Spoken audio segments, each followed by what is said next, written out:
Hendaklah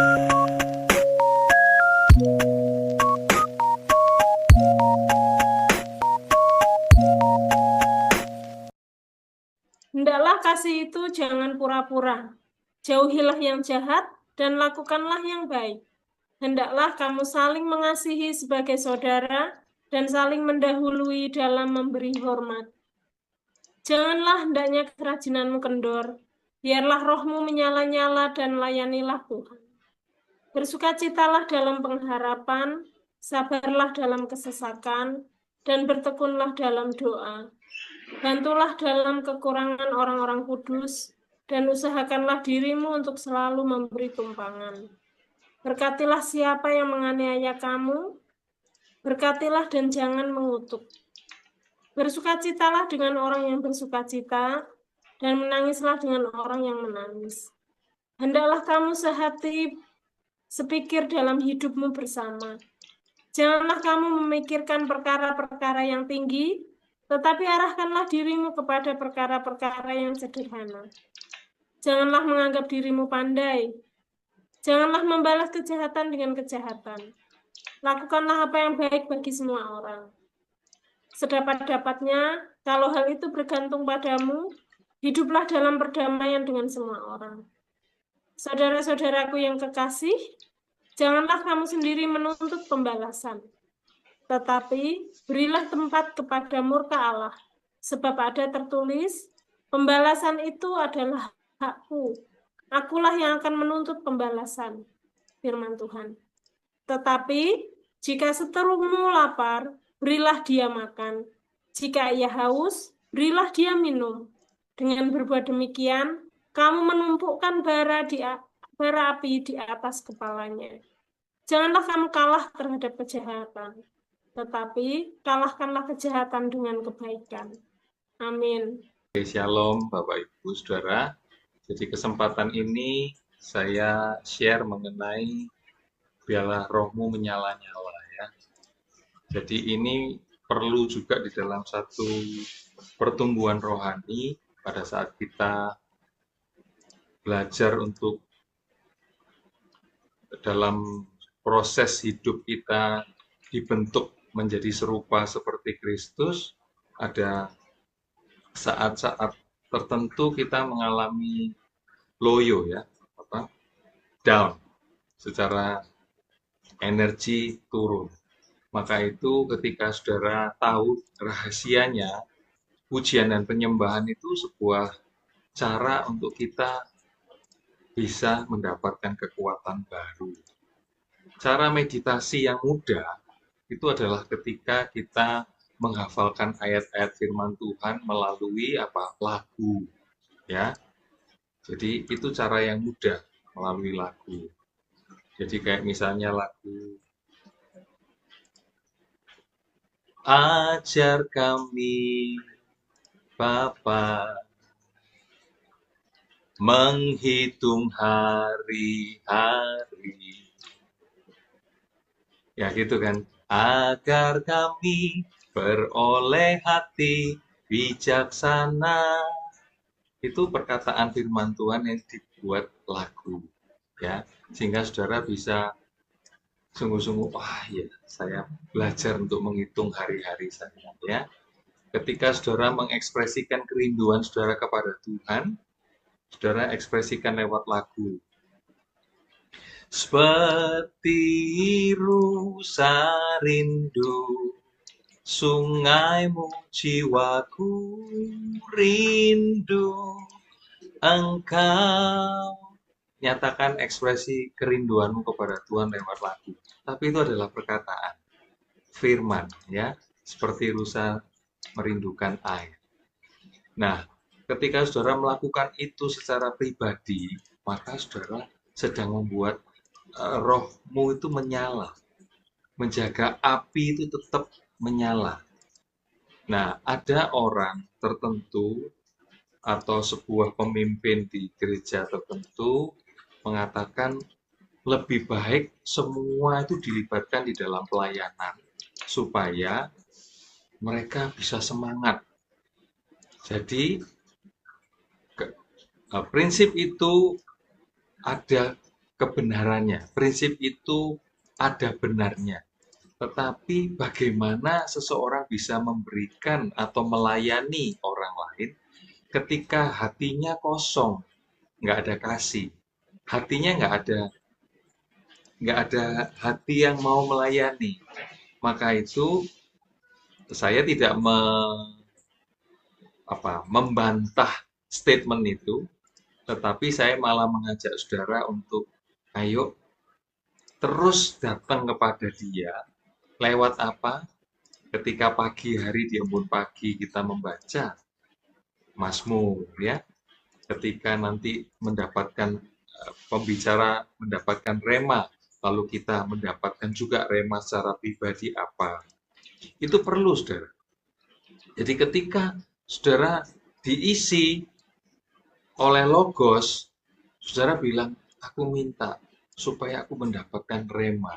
Tapi saudara nggak akan mendapatkan rema kalau saudara tidak belajar dengar, lakukan. Dengar, lakukan. Apa yang harus dilakukan, Bapak Ibu?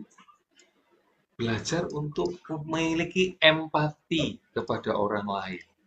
Tadi dibacakan oleh Bu Endang bahwa bersukacitalah dengan orang yang bersukacita dan menangislah dengan orang yang menangis. Berarti memiliki empati. Termasuk kepada siapa? Yang kelaparan, saudara. Kalau saudara memiliki empati, maka saudara akan memberi makanan kepada orang yang kelaparan, bukan membiarkannya. Ya, maka itu ini sebuah tantangan. Pak, bagaimana saya memberi? Saya ini kekurangan. Nah, memberi bukan seperti orang lain lakukan. Kalau orang lain lakukan membeli makanan di luar, kemudian membayar 1 bungkus, 2 bungkus, 5 bungkus, 10, 20 bungkus, dibagikan, saudara tidak. Saudara ambil dari uang belanja saudara, saudara masak, saudara dengan sederhana, saudara bungkus nasi, ada lauknya, ada sayurnya, begitu ya, ada sambalnya, ada kerupuknya, mungkin ya dibungkus, ditaruh luar kan crackersnya, kerupuknya, keripiknya, lalu saudara bagikan misalnya.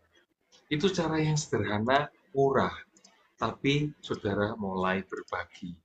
Ini tidak mudah.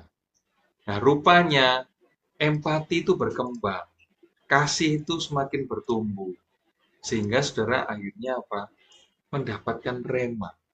Ketika saudara mendapatkan rema, ada Roh Kudus yang memimpin saudara, akhirnya saudara membara. Di dalam hati itu membara. Jadi api itu membara. Kenapa? Saudara mendapatkan rema.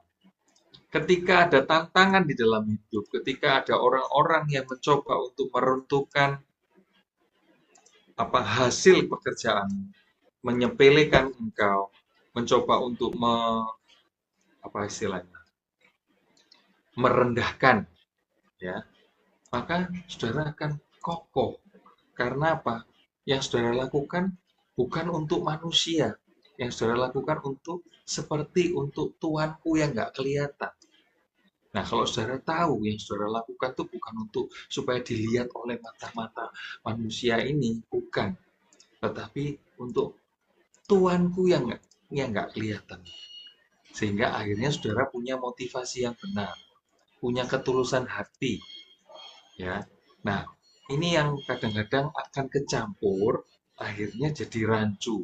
Ini tulus atau mau pamer? Ini beneran atau mau sok-sokan? Nah, seperti itu ya.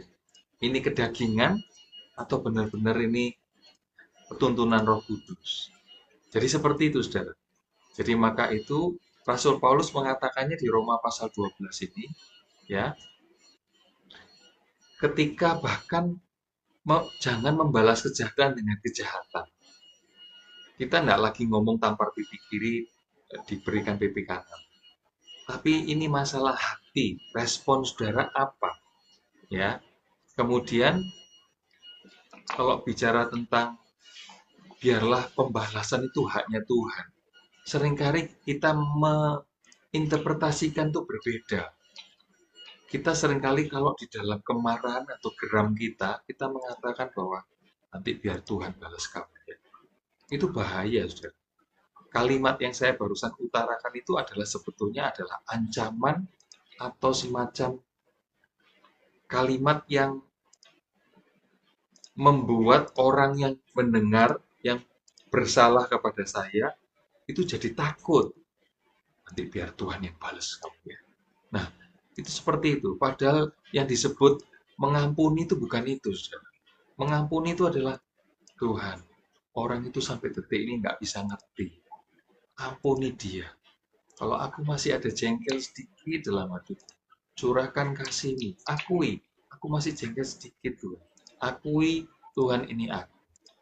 Kasih-Mu biar membalut setiap kejengkelanku untuk aku bisa mengampuni orang. Jadi saya tidak lagi berkata, biar pembalasan itu haknya Tuhan. Enggak ngomong gitu lagi, saudara. Loh Pak, itu ayatnya kan ada. Iya, tapi kita kan tahu diri kita bagaimana. Kita akan tahu kita ini sedang geram atau enggak. Jadi saudara, saya tidak ingin menghakimi saudara yang berkata, Pak, biarlah pembalasan itu haknya Tuhan. Ya, enggak apa-apa. Itu karena ayatnya ada. Tetapi saya belajar juga ngomong yang sebaliknya. Saya nggak mau ngomong yang itu, saya berkata bahwa Tuhan, ampuni dia, karena dia nggak tahu apa yang dia lakukan. Nah, itu saudara ya. Jadi, ayat ini kan ada Roma 12, balasan haknya Tuhan. Tetapi saya juga mau ngomong ayat yang lain. Karena saya kalau ngomong ayat ini, cenderung saya di dalam kemarahan. Gitu ya. Jadi saya nggak mau ngomong ayatnya 19 ini, menuntut pembalasan ini, memberi tempat kepada murka Allah. Gitu ya. Sambil geram kita ngomong gitu kepada lawan kita. Enggak. Tapi saya bilang, Tuhan dia nggak tahu apa yang dia lakukan. Ampuni dia. Begitu ya saudara ya. Nah, ini membuat imbang, membuat kita tuh jujur pada diri kita sendiri, bukan kepada orang untuk mencari apa muka atau membuat pencitraan diri saya, tetapi ini bukan untuk pencitraan. Selesaikan aja. Ya, jadi bukan untuk pencitraan, tetapi untuk diri kita sendiri mau tulus, jujur, kemurnian hati, ya. Sehingga akhirnya ketika kita memberi orang makan pun, kita bukan tujuannya supaya kita dianggap orang baik atau dianggap malaikat. Walaupun itu adalah malaikat ya, pekerjaan malaikat. Tetapi kita jadi punya hati yang tetap rendah hati, bukan jadi sombong. Ya. Nah, hal-hal ini kalau kita jaga terus di dalam kumpulan kita ini, maka kita nanti saling akan melengkapi satu sama lain. Jadi dalam rangka, biarlah rohmu menyala-nyala, ya, kobar-kobar begitu, itu kita tetap punya hati yang rendah hati. Ya, kita nyanyinya dengan keras gitu ya. Kepingin suara kita yang paling keras kedengarannya daripada yang lain. Tapi sudah bukan lagi untuk supaya menonjol, tetapi karena memang kita ekspresi kita gitu ya, kita teriak Jehovah Jireh gitu, teriak gitu ya, itu bukan karena supaya kita kelihatan lebih rohani, tetapi supaya memang betul-betul itu terjadi, Allah yang memenuhi segala kebutuhannya kita, saudara ya. Kalau kita bilang Jehovah Rafa dengan teriakan begitu ya, kita sedang berkata kepada jiwa kita, sembuh, sembuh gitu ya, karena dia Allah penyembuh. Kalau kita ngomong Jehovah Shalom gitu, supaya kita terus hati yang gundah gulana itu dipenuhi dengan Shalom, dipenuhi dengan damai sejahtera. Begitu kita ngomong misalnya Jehovah Sefaot gitu misalnya gitu ya, kita sungguh-sungguh tahu bahwa dia itu Allah alam semesta, the God of the universe gitu ya. Jadi sehingga akhirnya kita tahu bahwa apa sih yang harus aku takuti gitu ya. Begitu kita ngomong Jehovah Nisi gitu misalnya gitu ya, Nisi Allah panji kemenangan. Jadi kita bisa ngerti, iya ya, Tuhan yang berperang bagi saya ikut saja di dalam peperangan, dia yang perang, kita ikut saja. Nah akhirnya dia panji kemenangan kita. Nah hal-hal itu tentu adalah pengertian. Makanya kalau kita nggak baca Logos, kita nggak ngerti, ya kita nggak ngerti bahwa itu adalah bahwa kita ini adalah lebih dari orang-orang yang menang, yang menaklukkan kota. Nah, kalau kita nggak ngerti gitu, kita loyo. Itu kita loyo.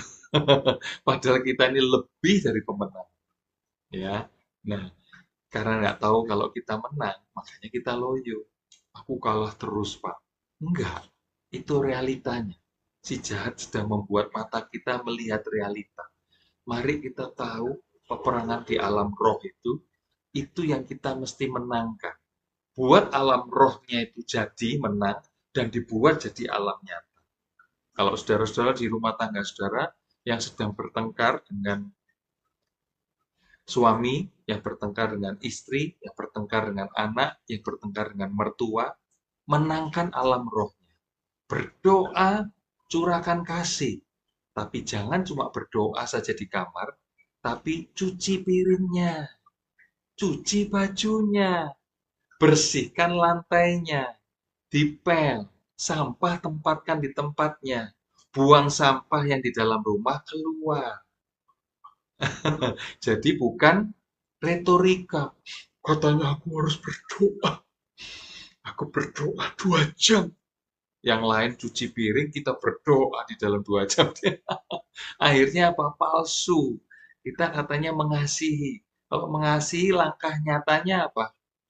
Kerjakan itu cuci piringnya, kerjakan itu bajunya, jemur itu di apa? Diberesin, disetrika itu bajunya. Misalnya begitu ya. Rumah berantakan, beresin. Itu langkah nyata untuk menyatakan kasih. Jadi bukan retorika. Nah, kalau saudara sudah seperti itu, maka saudara akhirnya ngerti. Orang yang saudara kasih itu jadi paham bahwa saudara melakukannya bukan di dalam kamar berdoa, pakai bahasa rohnya kenceng-kenceng, sambil berdoa begitu ya, sambil bergetar-getar gitu ya, misalnya. Apakah itu salah? Tidak. Apakah bahasa roh salah? Keliru kalau kita bilang salah, saudara ya.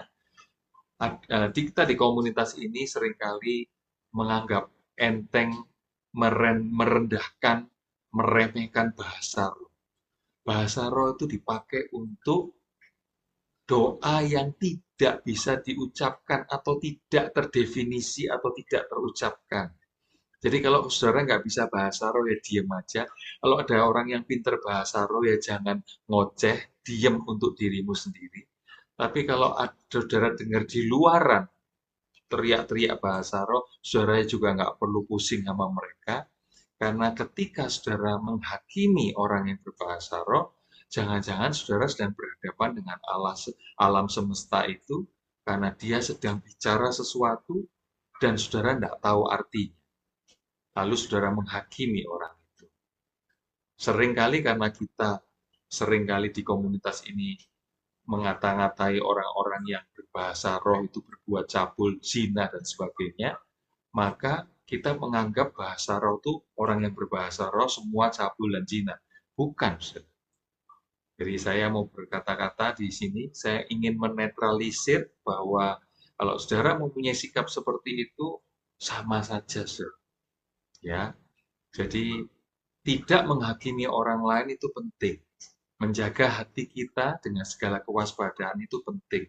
Maka itu ini harus imbang informasinya. Ya, tidak pinter mengata-ngatai orang lain atau hamba-hamba Allah yang lain, tetapi kita pribadi juga harus introspeksi. Cenderung kalau saya sempat sampaikan ada ke beberapa orang, terhadap anak-anak saya juga ya.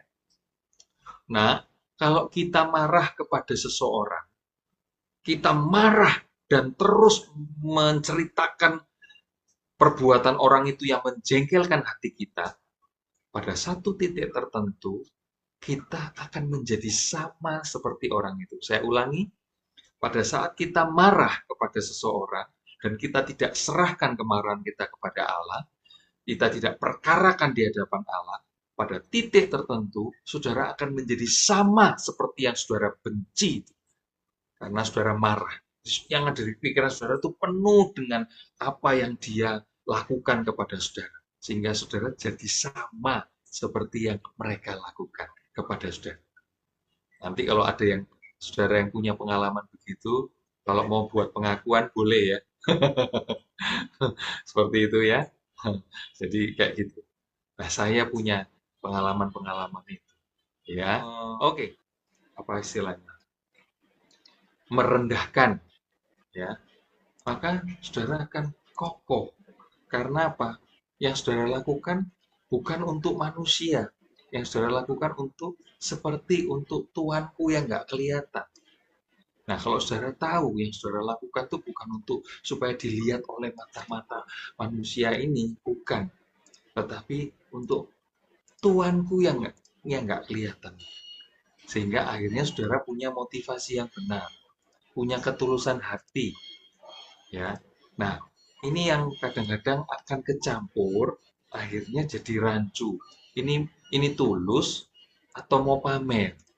Ini beneran atau mau sok-sokan? Nah, seperti itu ya. Ini kedagingan atau benar-benar ini tuntunan Roh Kudus. Jadi seperti itu, saudara. Jadi maka itu Rasul Paulus mengatakannya di Roma pasal 12 ini, ya, ketika bahkan jangan membalas kejahatan dengan kejahatan. Kita tidak lagi ngomong tampar pipi kiri diberikan pipi kanan. Tapi ini masalah hati, respon saudara apa, ya. Kemudian kalau bicara tentang biarlah pembalasan itu haknya Tuhan. Seringkali kita menginterpretasikan itu berbeda. Kita seringkali kalau di dalam kemarahan atau geram kita mengatakan bahwa nanti biar Tuhan balas kamu. Itu bahaya, saudara. Kalimat yang saya barusan utarakan itu adalah sebetulnya adalah ancaman atau semacam kalimat yang membuat orang yang mendengar, yang bersalah kepada saya, itu jadi takut. Nanti biar Tuhan yang balas kamu ya. Nah, itu seperti itu. Padahal yang disebut mengampuni itu bukan itu, saudara. Mengampuni itu adalah Tuhan. Orang itu sampai detik ini nggak bisa ngerti. Ampuni dia. Kalau aku masih ada jengkel sedikit dalam hati, curahkan kasih-Mu. Akui, aku masih jengkel sedikit Tuhan. Akui Tuhan ini aku. Kasih-Mu biar membalut setiap kejengkelanku untuk aku bisa mengampuni orang. Jadi saya tidak lagi berkata, biar pembalasan itu haknya Tuhan. Enggak ngomong gitu lagi, saudara. Loh Pak, itu ayatnya kan ada. Iya, tapi kita kan tahu diri kita bagaimana. Kita akan tahu kita ini sedang geram atau enggak. Jadi saudara, saya tidak ingin menghakimi saudara yang berkata, Pak, biarlah pembalasan itu haknya Tuhan. Ya, enggak apa-apa. Itu karena ayatnya ada. Tetapi saya belajar juga ngomong yang sebaliknya. Saya nggak mau ngomong yang itu, saya berkata bahwa Tuhan, ampuni dia, karena dia nggak tahu apa yang dia lakukan. Nah, itu saudara ya. Jadi, ayat ini kan ada Roma 12, balasan haknya Tuhan. Tetapi saya juga mau ngomong ayat yang lain. Karena saya kalau ngomong ayat ini, cenderung saya di dalam kemarahan. Gitu ya. Jadi saya nggak mau ngomong ayatnya 19 ini, menuntut pembalasan ini, memberi tempat kepada murka Allah. Gitu ya. Sambil geram kita ngomong gitu kepada lawan kita. Enggak. Tapi saya bilang, Tuhan dia nggak tahu apa yang dia lakukan. Ampuni dia. Begitu ya saudara ya. Nah, ini membuat imbang, membuat kita tuh jujur pada diri kita sendiri, bukan kepada orang untuk mencari apa muka atau membuat pencitraan diri saya, tetapi ini bukan untuk pencitraan. Selesaikan aja. Ya, jadi bukan untuk pencitraan, tetapi untuk diri kita sendiri mau tulus, jujur, kemurnian hati, ya. Sehingga akhirnya ketika kita memberi orang makan pun, kita bukan tujuannya supaya kita dianggap orang baik atau dianggap malaikat. Walaupun itu adalah malaikat ya, pekerjaan malaikat. Tetapi kita jadi punya hati yang tetap rendah hati, bukan jadi sombong. Ya.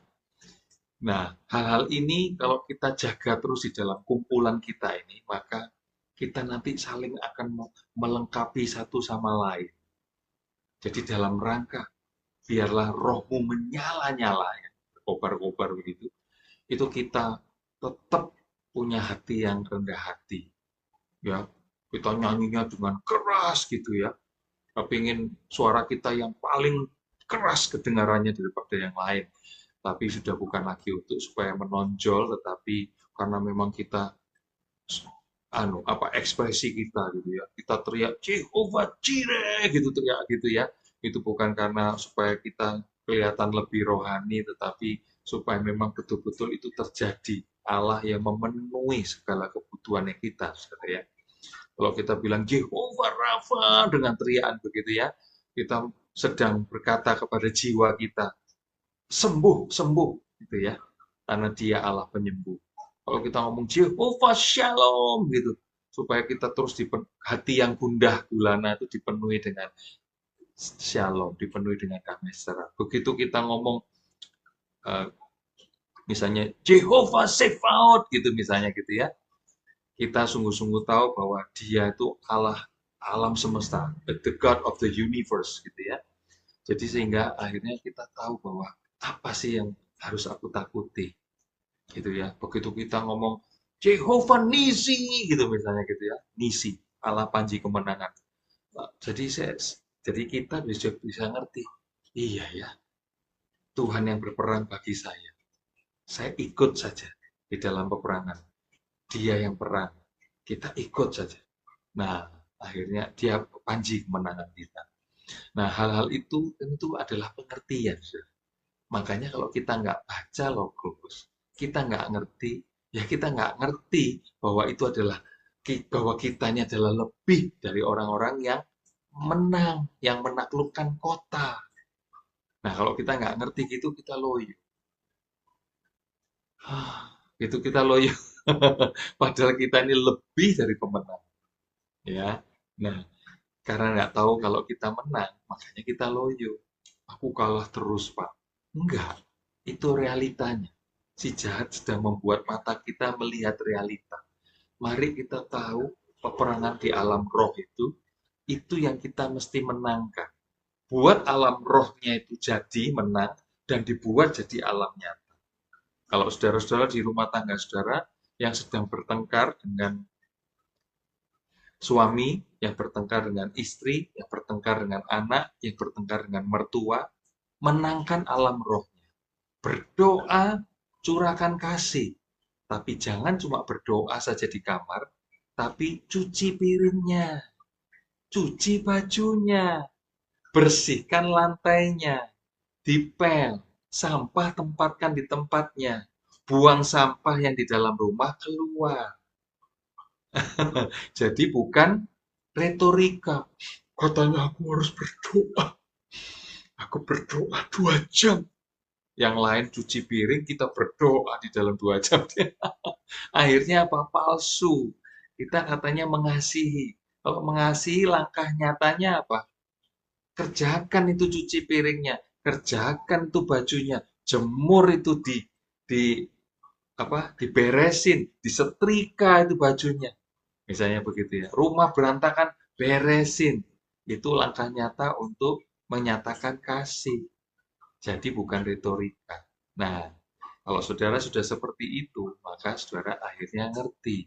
Orang yang saudara kasih itu jadi paham bahwa saudara melakukannya bukan di dalam kamar berdoa, pakai bahasa rohnya kenceng-kenceng, sambil berdoa begitu ya, sambil bergetar-getar gitu ya, misalnya. Apakah itu salah? Tidak. Apakah bahasa roh salah? Keliru kalau kita bilang salah, saudara ya. Kita di komunitas ini seringkali menganggap enteng, merendahkan, meremehkan bahasa roh. Bahasa roh itu dipakai untuk doa yang tidak bisa diucapkan atau tidak terdefinisi atau tidak terucapkan. Jadi kalau saudara nggak bisa bahasa roh ya diem aja. Kalau ada orang yang pinter bahasa roh ya jangan ngoceh, diem untuk dirimu sendiri.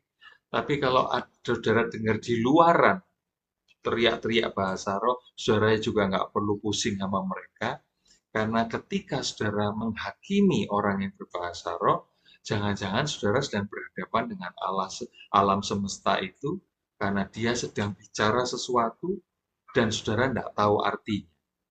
Lalu saudara menghakimi orang itu.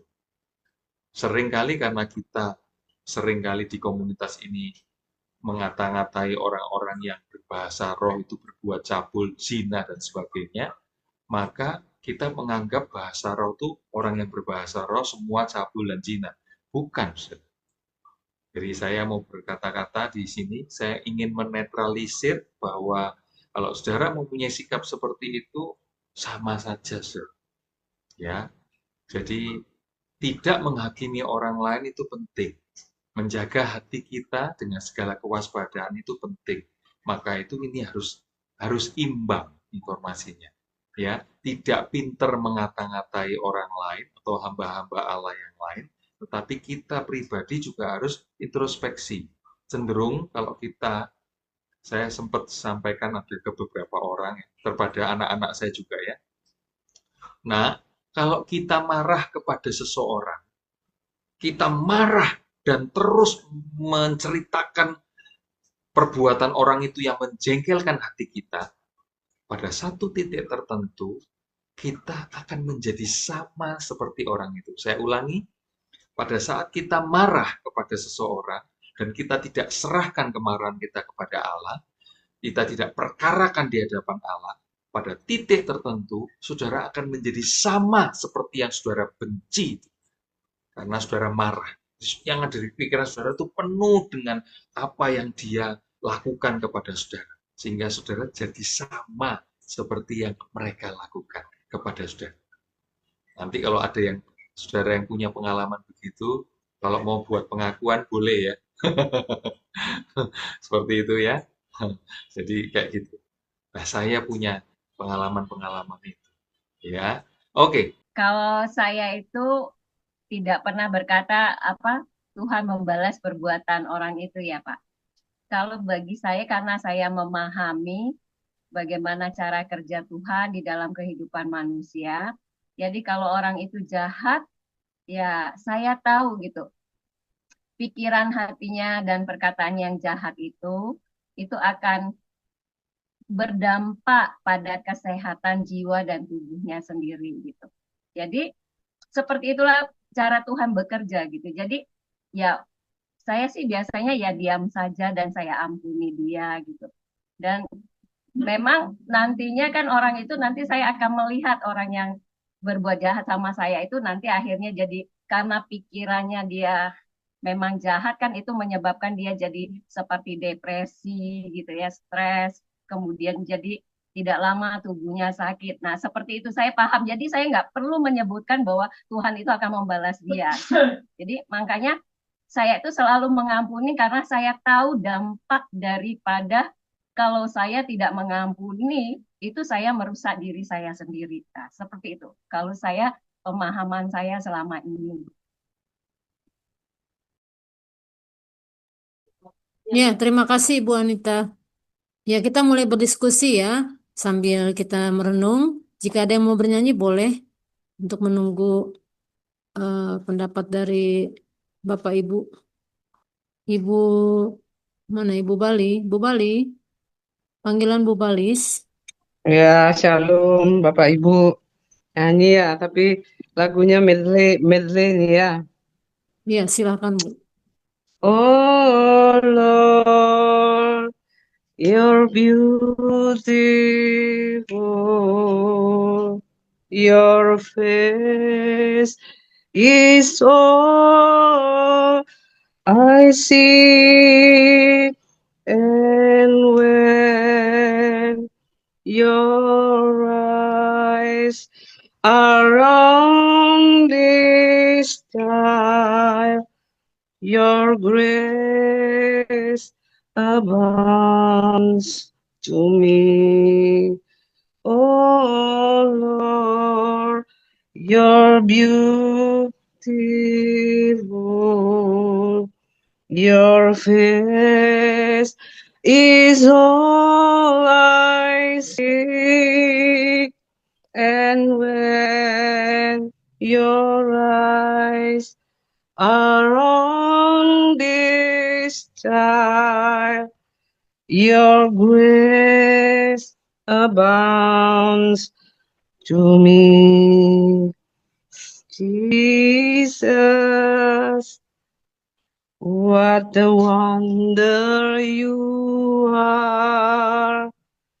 You are so gentle, so pure and so kind.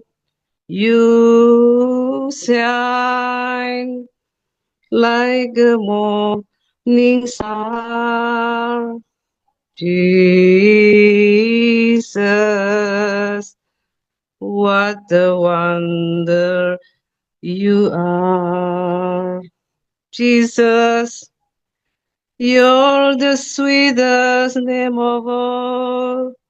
Jesus, you always hear me when I call. Oh, Jesus, you pick me up each time I fall. You're the sweetest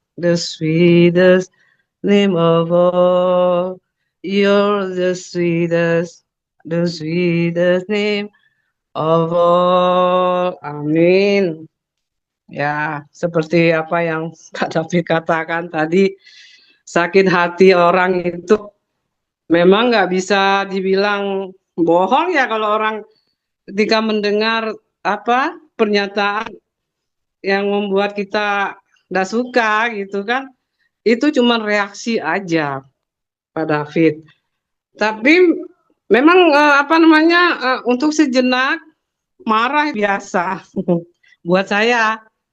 Tapi semakin saya marah, semakin saya mengasihi gitu, gitu Pak David. Jadi ya normal lah orang kalau kalau disakiti itu normal gitu. Tapi jangan apa jangan sampai matahari terbenam begitu kan.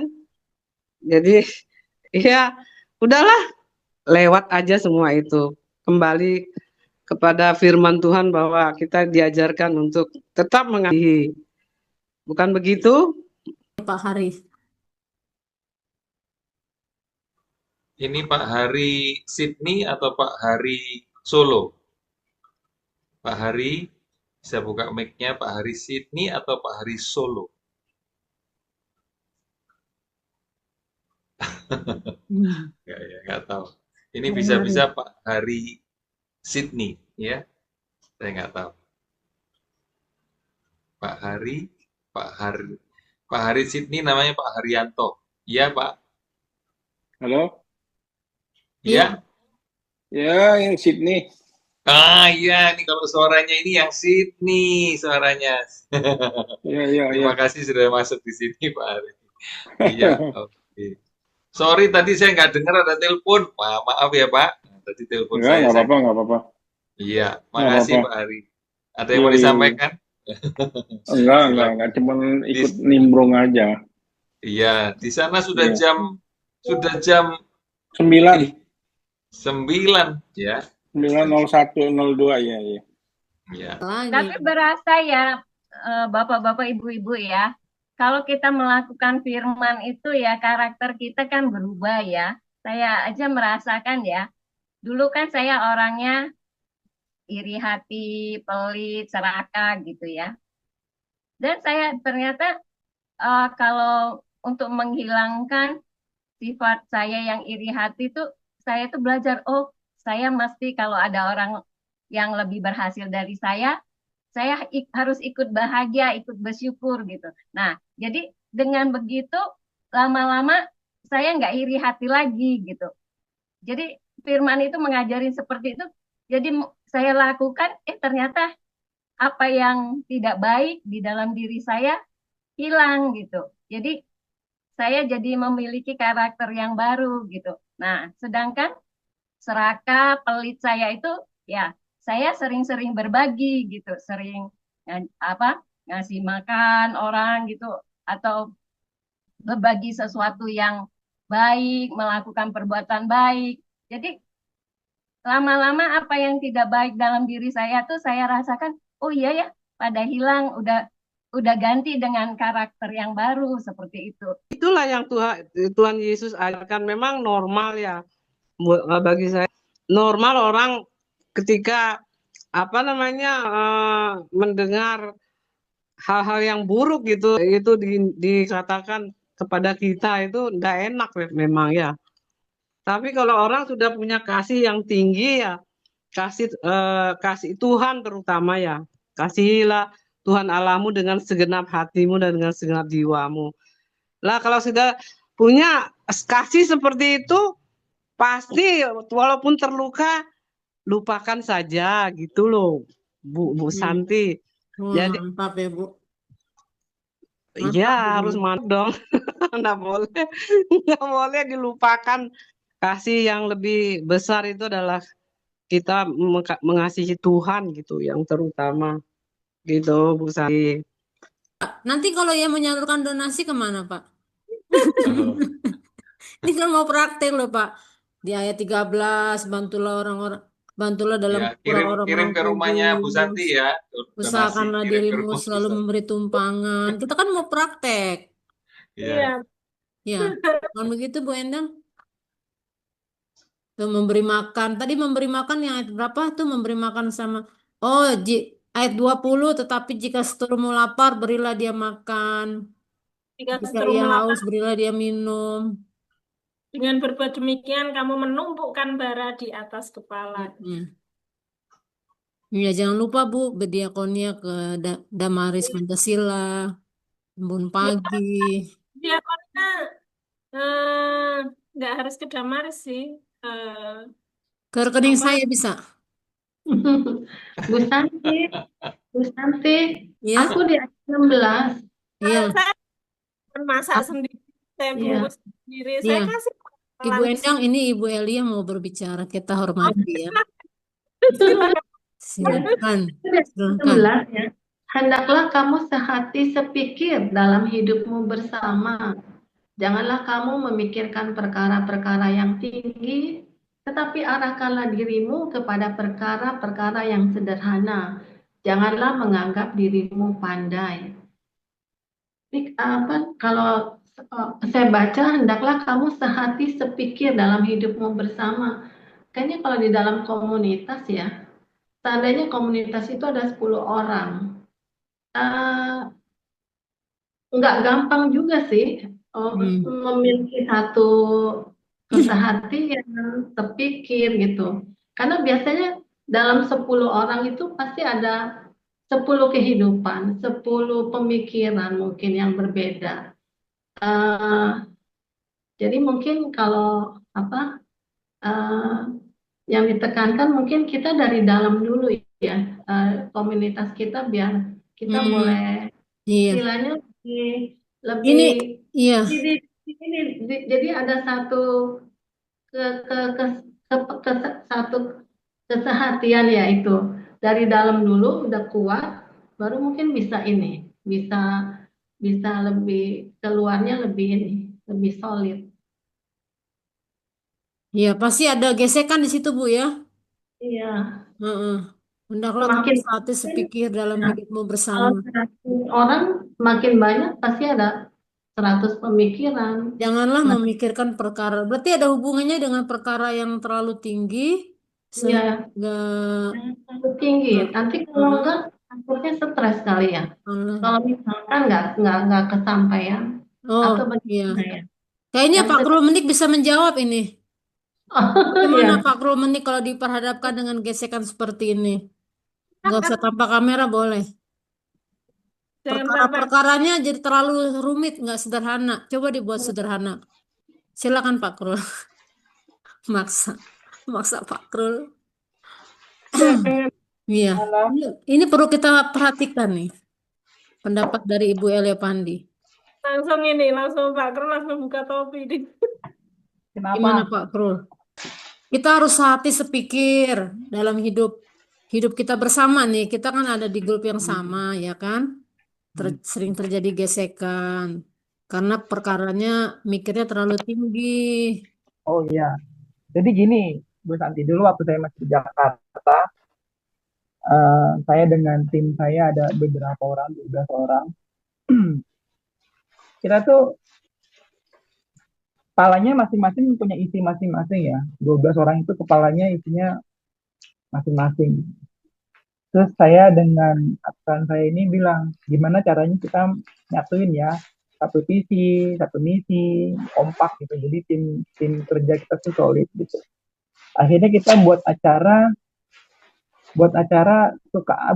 ke puncak Bu Santi.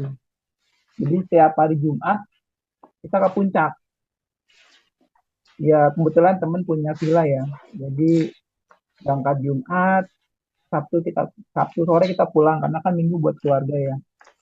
Nah itu sering kita lakukan sebulan bisa 2 kali atau sebulan sekali gitu. Jadi untuk membangun kesolidan kita sebagai tim di pekerjaan gitu. Nah suatu ketika dulu itu ada game namanya COC Bu Santi, Clash of Clan kalau nggak salah. Nah termasuk saya juga sempat main di satu grup, satu clan itu ada saya juga. Nah entah dan kebetulan yang jadi ketua timnya di clan itu adalah anak kampung situ, maksudnya anak kampung Pancoran gitulah, yang punya wilayah gitu. Nah entah kenapa saya juga nggak tahu, ujuk-ujuk jadi ributnya akhirnya melembetnya ke teman-teman satu ruangan gitu, satu tim gitu loh. Nah akhirnya sampai mau pukul-pukulan tuh. Terus kita kumpulin semuanya. Kenapa sih ribut? Nah karena saya nggak tahu masalahnya, walaupun saya ada di grup clan itu, terus punya masalah wanita gitu. Nah menurut ketua clan kita, kami gitu, ada cewek yang menurut ketua clan itu adalah pacarnya dia gitu. Dan akhirnya kita tanya, pacar kapan jadiannya gitu. Ya udah jadian gitu. Emang lu udah pernah ketemu sama dia? Belum. Lah kenapa lu ngaku-ngaku lebih itu pacar lu? Zaman dulu bahasanya apa ya, modus. Laki-laki modus kan banyak tuh, baik laki-laki baik perempuan suka pada modus gitu.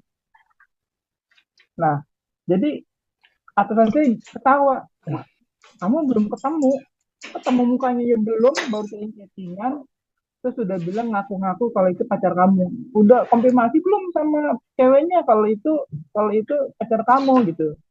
Nah kebetulan kita punya kontaknya gitu, coba telepon biar dia ngomong bahwa emang ini pacarnya gitu. Cuman gara-gara salah paham ngakunya itu pacarnya, terus ada teman-teman yang di dalam satu tim kita yang godain gitu, jadi ribut gitu. Padahal ternyata si cewek ini bukan apa-apanya si cowok anak si Pancoran itu Bu Santi. Jadi menurut kita itu ya ilah masalah gitu aja kok sampai mau tunjuk-tunjukkan gitu. Dan akhirnya atasan saya bilang gini, ya udah kalau begitu berantem aja gitu, berantemnya di depan saya sini, silakan berantem gitu. Akhirnya ketika disuruh berantem malah diem semuanya pada nunduk. Akhirnya atasan saya bilang begini, coba dong, kalian ingat, kita tuh sering ke puncak sama-sama. Kita bakar sate sama-sama. Kita ngapain lah, semuanya sama-sama gitu. Ingat suka-sukanya kita saat kita seneng. Jangan cuma gara-gara perempuan, itu pun perempuan nggak jelas, ketemu aja nggak pernah, terus kalian berantem gitu. Nah dari situ memang jadi saya berpikir memang untuk mempersatukan hati, apalagi ya bukan pikiran lagi, bukan satu misi atau visi, hati memang kalau bukan hal yang mudah atau hal yang instan gitu. Sedangkan di gereja kalau kita mau ada acara Natal gitu atau Paskah, kita selalu berdoa minta sama Tuhan, minta tolong disatukan hati kita Tuhan untuk melayani untuk acara Natal misalnya gitu. Tapi tetap memang ada gesekan gitu. Dimanapun pasti ada gesekan.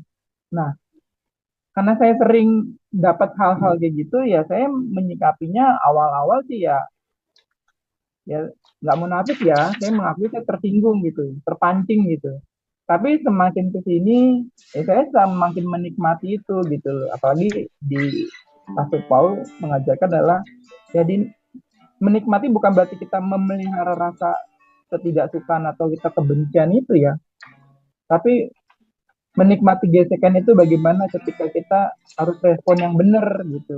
Ya kalau misalnya kebetulan saya bukan tipe orang yang dulu yang kayak yang street seperti dulu gitu. Kalau sekarang saya kalau marah gitu atau kita ada ribut masalah anak sama istri gitu contohnya. Ya udah selesai ngomong ya saya balik lagi biasa aja gitu. Dan istri saya tadinya nggak sama sama saya nggak sefrekuensi. Kadang makanya saya kemarin beberapa minggu lalu suka ngomong kenapa ya wanita itu kalau kalau misalnya lagi nggak suka atau lagi ada masalah sama suami selalu pakai ilmu silent. Kenapa gitu? Kenapa nggak ngomong gitu kan? Saya ini bukan Tuhan yang tahu isi hatinya wanita gitu. Kalau saya salah, boleh yang ngomong gitu. Masalahnya apa gitu? Biar saya tahu, terus saya harus memperbaikinya seperti apa gitu. Nah itu. Jadi ketika saya menikmati kayak Pastor Paul bilang, ya udahlah, biarin aja dia yang pusing. Mungkin kita udah nggak usah mikirin ke situ gitu. Suka cita aja, bahagia, happy gitu. Dan akhirnya istri saya juga mungkin gedek gitu, ini orang ini mau marah segala macem. Apa saya langsung minta teranjang gitu. Ya saya mah biasa aja saya bilang. Saya nggak pusing-pusing banget gitu. Nah akhirnya dari situ dia ngikutin treatment saya gitu. Jadi ya begitu. Puji Tuhan ya nggak masalah buat saya gitu ya. Saya bisa ketawa-tawa lagi, bisa happy lagi. Jadi itu Kakak Santi. Ya silakan Pak Monang. Oh udah sampai mes nih. Mantap. Sebelum pulang ke rumah nyanyi dulu. Shalom.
Hallelujah.